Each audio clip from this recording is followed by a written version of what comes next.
Well, welcome, basic counseling students. This is my first video with you. I hope it is a good video, and I'm going to do the best I can for the next 5 minutes or so. So, we have five primary steps that we're going to be doing in the counseling, right? The first step is going to be the non-directive step. So that's non-directive, and there you want to hear the client's story, their problem story, what they did, and you want to identify the feelings that they have in reporting that story. What are the feelings that they have as they're reporting that story at that moment? So that's the first step. The second step, as we have gone over, is Gestalt, right?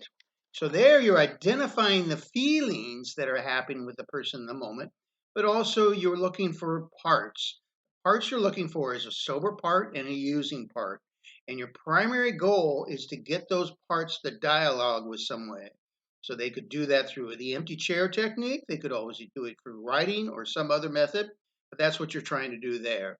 And then the third step, for those out there in wonderful drug land, the third step is the narrative approach. So in the narrative, your primary goal is two things. You want to externalize the problem, and you want the client to give the problem a name. They want to name it to tame it. Name it to tame it. So they'll give it a name like the disease, or they might give it another name like coronavirus. Whatever that name, they give that name to. And then you have them ask questions like, how will they keep that thing away? So it's like bad weather. Your secondary goal that you're trying to do in narrative is you're trying to get them to, what am I trying to do here? Name it to tame it. Oh, how would they keep it away? That's what we want to do. But also, what would their new story be like without the problem? So when they don't have this problem, what will this story be like? Uh, what will be their new story? And how will that change their identity and who they are? How will they be? What will be the new sober them? And what kinds of things will that new sober person be doing instead of what they've been doing? So that's the other thing you're going to be doing. Next, let's move on. This would be the fourth step. That'd be CBT for all those. So your primary goal there is to interrupt the stinking thinking. So when they have these thoughts about using things that tend to be negative, what are they going to do to think of instead, and how they're going to interrupt it? So you're going to interrupt the stinking thinking. That's the primary goal. With using thoughts, what will they do to interrupt those thoughts? And with slippery places, behavior.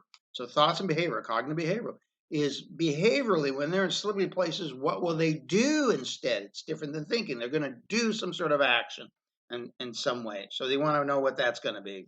Then finally, we get to behavior therapy. You all love behavior therapy, don't you? So behavior therapy, what you're trying to do is reward the person's sobriety. How will they celebrate their sobriety? What are the things they're going to do to give themselves a source of pride, a pat on the back from their sobriety? And the second goal is when they're stressed out, what will they do to calm themselves? Because they're going to experience stress at various times. So those are the things that you want to remember. So that again, in the order, it's going to be non-directive, right? You see that big thumb there? Non-directive.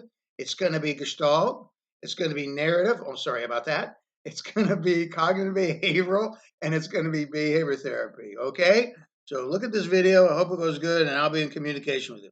God bless you. Love you.